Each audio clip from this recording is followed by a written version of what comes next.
Hi everyone, आज का हमारा टॉपिक है कोरिजन।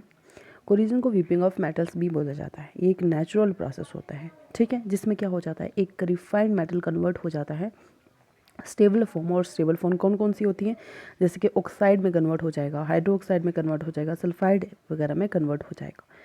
अब इसमें क्या होता है, ग्रेजुअल डिस्ट्रक्शन होता है, धीरे धीरे तबाही होती रहती है मटेरियल की। जैसे वो मटेरियल कौन कौन से होते हैं, जैसे मेटल्स होगी।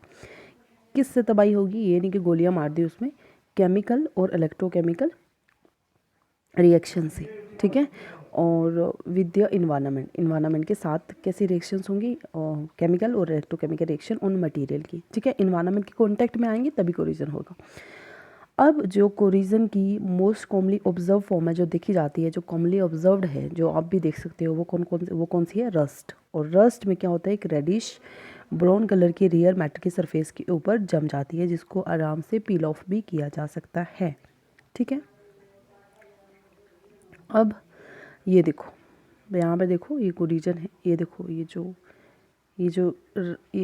जो जंग लगा हुआ है, जंग को ही तो रस्ट बोलते हैं, है ना। ये देखो, यहाँ पे देखो, ये देखो, ये देखो, तो ये सारा क्या है, ये कोरिजन ही है, ये जंग ही है, ठीक है। तो चलो अब मैकेनिज़्म देखते हैं कैसी लगती है। तो देखो, आप ज़रूरी नहीं कि जो मैं आपको नोट्स प्रोवाइड कर रही हूँ आप यहीं से लिखेंगे। आपके पास अगर कोई भी मटेरियल है अच्छा, आप आराम से कर सकते हो। ये इतने लेंथी नोट्स इसलिए है ताकि आपको जो पूरा कॉन्सेप्ट है उसको वो पूरा अच्छे से समझ आ जाए, ठीक है। देखो, एक मेटेलिक सरफेस आपने ली, मैंने बोला जाओ एक शीट लेके आओ, शीट आप लेके आए आयरन की, Fe यहाँ पे लिखा हूँ, ठीक है।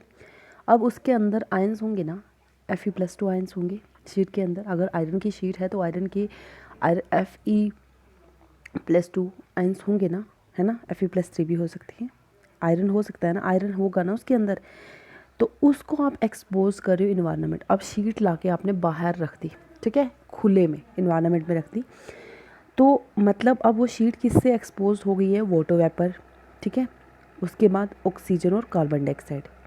अब इसमें क्या होगा, कुछ जो कार्बन डाइऑक्साइड और ऑक्सीजन होगी वो वाटर के अंदर, वाटर वेपर में डिज़ोल्व हो जाएगी। और डिज़ोल्व होने के बाद क्या करेगी, एक जैसे बेसिन के अंदर पानी डालती हो और वो एक पेस्ट बन जाता है ना गाढ़ा सा, वैसे ही ऑक्सीजन और कार्बन डाइऑक्साइड वाटर वेपर के अंदर डिज़ोल्व होंगे। डिज़ोल्व होने के बाद क्या करेंगी, एक लेयर बना देंगी मेटल सरफेस की टॉप पे। आयरन जो आपने शीट लाई ना, उस शीट के सरफेस पे क्या बना देंगी, एक लेयर बना देंगी। अब कार्बन डाइऑक्साइड और वेपर की वजह से हमें क्या मिल जाता है, देखो, अब कार्बन डाइऑक्साइड और वाटर वेपर, देखो, कार्बन सीधी ऑक्सीजन है, कार्बन डाइऑक्साइड है, वापर में कुली एक थिन लेयर बना दी। अब अंदर आप कार्बन डाइऑक्साइड और वाटर भी हैं, तो कार्बन डाइऑक्साइड और वाटर की वजह से हमें ये दोनों रिएक्ट करते हैं, और रिएक्ट करने के बाद हमें मिल जाता है carbonic acid. Water, carbon dioxide हमें क्या देता है, कार्बोनिक एसिड। देखो यहाँ पर 2 हाइड्रोजन है, यहाँ पे भी 2 हाइड्रोजन है, यहाँ पे 1 कार्बन है, यहाँ पे भी 1 कार्बन है, यहाँ पर 2 O थे, एक ये वो 3, तो ये, ठीक है।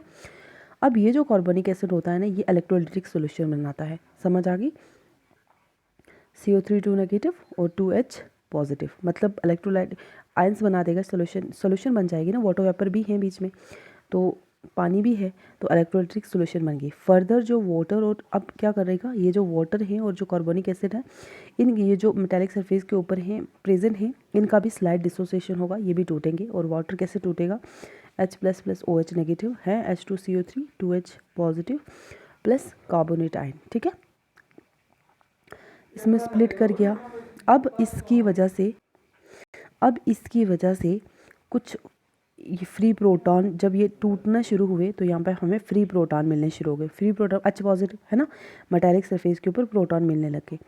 अब कौन से आयन होंगे, ion which is exposed to on the surface, कौन सा होगा, देखो, ion on the surface is in contact with the oxygen as well as carbon dioxide, this ion undergo oxidation. अब कौन सा आयन होगा सरफेस पे, भाई जिसकी शीट है वही तो आयन होगा। शीट जो आयरन की शीट है तो आयरन ही तो होगा। तो आयरन क्या करेगा बच्चा, ऑक्सीडेशन करेगा। ऑक्सीडेशन मतलब लॉस ऑफ इलेक्ट्रॉन, तो आयरन +2 बन जाएगा और 2 इलेक्ट्रॉन दे देगा। ये +2 जो आयन है, इसको बोला जाता है फेरस आयन। अब क्या होगा, यहाँ पे देखिए, अब these sites in which the ion is undergo oxidation form the anode of the electrochemical cell। देखो, जहाँ पर ऑक्सीडेशन होगा ना, मैंने आपको बताया हुआ है AO, ऑक्सीडेशन कहाँ पे होती है, एनोड पे, ठीक है। या फिर आप क्या याद रख सकते हो, एनॉक्स, ये भी दो बताई थी, ये सॉन्ग है और ये एक बेल है, ये ना AO ऐसा कुछ सॉन्ग होता है, या OE ऐसा कुछ है सॉन्ग। तो यहाँ पे एनॉक्स का मतलब क्या हो गया, एनोड पे क्या होगा, ऑक्सीडेशन। तो वो साइड जहाँ पे ऑक्सीडेशन होगा वो क्या बनाएगा, एनोड बनाएगा इलेक्ट्रोकेमिकल सेल का, ठीक है। तो ये था स्टेप 1। स्टेप 1 में क्या हुआ, जो अभी हमने देखा, वाटर का डिसोसिएशन होगा, कार्बोनिक एसिड का डिसोसिएशन हो गया। स्टेप 2 में क्या हुआ कि जो सरफेस पे आयन प्रेजेंट था उसकी ऑक्सीडेशन हुई, ठीक है। अब क्या हुआ, यहाँ पर देखो, इनकी वजह से जो फ्री प्रोटॉन यहाँ पर प्रोड्यूस हुए थे, वो फ्री प्रोटॉन क्या करेगा, इलेक्ट्रॉन के साथ रिएक्ट करेगा और इलेक्ट्रॉन के बाद रिएक्ट करने के बाद हाइड्रोजन बना देगा। अब क्या करेंगे हम, अब हम क्या करेंगे, ये जो हाइड्रोजन है वो कंबाइन करेगा, जो हाइड्रोजन यहाँ पर बना ये वाला, ठीक है।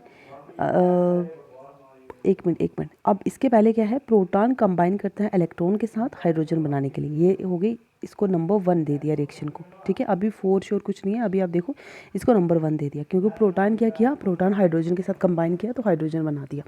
अब उसके बाद हाइड्रोजन क्या करेगा, कंबाइन करेगा डिजॉल्व ऑक्सीजन के साथ और बना देगा वाटर, ठीक है।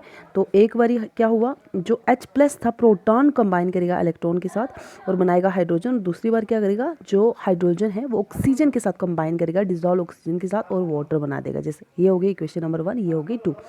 यहाँ पर 4H थे, इन दोनों रिएक्शन को अगर देखा जाए, रिएक्शन नंबर 1 और 2, तो यहाँ पर क्या करेंगे, इस यहाँ पर 4H है, तो इस रिएक्शन को हमने क्या कर दिया, 4 से मल्टीप्लाई कर दिया। जब 4 से मल्टीप्लाई कर दिया तो हमारे पास क्या आ गया, यहाँ पर 4H+ हो गया, प्लस इलेक्ट्रॉन हो गया। ये दो रिएक्शन, इन दो रिएक्शन को ऐड करेंगे, multiply reaction 1 with 4 and adding it to the second. दोनों को पहले, एक को रिएक्शन नंबर 1 को मल्टीप्लाई करेंगे 4 से, रिएक्शन नंबर 2 दोबारा क्या करेंगे, रिएक्शन नंबर 1 को 2 में ऐड करेंगे, तो हमारे पास क्या मिलता है, देखो यहाँ पर जैसे आपको पता है, ये देखो, एक रिएक्शन नंबर 1 होगी, यहाँ पर 4H पॉजिटिव हो गए, ठीक है, और यहाँ पर 4H है और यहाँ पर भी 4H, ये 4H यहाँ के और यहाँ के 4H कैंसिल हो जाएंगे, ये रिएक्टेंट प्रोडक्ट का, ठीक है, कैंसिल हो जाएगा।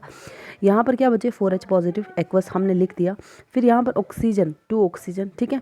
फिर यहाँ पर और क्या बचा हमारे पास, 4 इलेक्ट्रॉन, क्योंकि ये 4 इससे भी मल्टीप्लाई होगा, यहाँ पर एरो, और यहाँ पर क्या बचा हमारे पास, सिर्फ 2 टाइम वाटर। ये है ओवरऑल रिएक्शन। ये ओवरऑल रिएक्शन जो होती है ना, ये कैथोड पे होती है, ठीक है। ये जो रिएक्शन है जहाँ पर गेन ऑफ इलेक्ट्रॉन हो रहा है, तो gain of electron is red cat, आपको याद है रेड कैट, वो भी आपको एक बताया था कि रिडक्शन कैटाइन कैथोड पे होगी, ठीक है। तो यहाँ पर रिडक्शन हो रही है क्योंकि गेन ऑफ इलेक्ट्रॉन हो रहा है कहाँ, ये कंस्टिट्यूट क्या कर रहा है, कैथोड, ठीक है। तो RC याद रख लो या रेड कैट याद रख लो। These reactions occur at the cathode of the electrochemical cell, or another reaction where reduction happens is when dissolved oxygen directly combine with electron to form OH negative। अब क्या होगा, ये dissolved oxygen जो है वो directly combine करेगी electron के साथ, तो बना देगी OH नेगेटिव, ठीक है।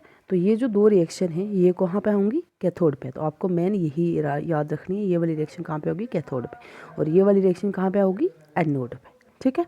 तो कैथोड एनोड रस्टिंग में भी आपने देख लिए। अब चलो यहाँ पर पूरा कंक्लूजन दिया हुआ है, एनोड पे क्या होगा, तो ये रिएक्शन होगी, कैथोड पर ये रिएक्शन होगी। ओवरऑल रिएक्शन कैसे लिखेंगे, तो इसको मल्टीप्लाई कर दिया 2 से, क्योंकि यहाँ पर 4 इलेक्ट्रॉन थे, तो इसको मल्टीप्लाई कर दिया 2 से, ताकि कैंसिल हो जाएंगे। ओवरऑल रिएक्शन में कभी भी इलेक्ट्रॉन नहीं लिखते ना, तो इसलिए कैंसिल करने पड़ रहे हैं। तो यहाँ पर देखो 2 टाइम जो है, एक सेकेंड, चलिए यहाँ पे देखिए, ये 2 इससे मल्टीप्लाई होगा तो यहाँ पर क्या बन जाएगा, पेंसिल क्यों नहीं काम कर रही, यहाँ पर 2 इससे मल्टीप्लाई होगा तो यहाँ पर क्या हो गया, 2 आयरन, ठीक है। अब यहाँ के Fe+2, ठीक है। अब ये तो प्रोडक्ट वाला ये बाद में लिखेंगे। अब यहाँ देखो, ये 4 टाइम H पॉजिटिव लिख दिया, और यहाँ पर ऑक्सीजन ये भी लिख दिया एक्वस, उसके बाद एरो दे दिया, और यहाँ पर क्या बचा हमारे पास, 2 टाइम Fe+2, 2 टाइम Fe+2, और यहाँ पर ये वाला 2 टाइम वाटर। ये ओवरऑल रिएक्शन हो गई हमारे पास, ठीक है। अब ये जो Fe2 time Fe+2 ion produce हुए हैं ना, ये जो फेरस आयन हैं, ये क्या करेंगे, ये फर्दर रिएक्ट करते हैं ऑक्सीजन के साथ, फेरिक ऑक्साइड बनाने के लिए और H+ बनाने के लिए, ठीक है। तो यहाँ पर ये देखो फेरस आयन ने क्या किया, फर्दर ऑक्सीजन के साथ रिएक्ट किया और बना दिया ferric oxide Fe2O3 plus proton. तो यहाँ पर इसमें वाटर भी ऐड, वाटर भी तो होगा ना, मॉइस्चर तो होगा ही। अब जो ये जो फेरिक ऑक्साइड है ना, ये वाला फेरिक ऑक्साइड ये हाइड्रेशन करेगा, ठीक है, मतलब पानी के अंदर घुलेगा और Fe2O3 time water, hydrated ferric oxide, इसी को बोला जाता है, ये जो हाइड्रेटेड फेरिक ऑक्साइड होता है ना, इसी को कॉमनली बोला जाता है rust on the metallic surface. और ये रेडिश ब्राउन कलर की होती है और ये पील्ड ऑफ की जाती है मेटल सरफेस से भी। अब चलते हैं फैक्टर प्रमोटिंग करोजन। तो ये हम आज के लेक्चर में नहीं लेंगे, कल हम प्रिवेंशन और फैक्टर अफेक्टिंग कोरोजन या फिर फैक्टर प्रमोटिंग करोजन को नेक्स्ट लेक्चर में लेंगे। तो आज के लिए बच्चा जी इतना ही। Thank you. अगर किसी को समझ नहीं आया होगा तो क्वेरी सेशन में पूछ लीजिएगा।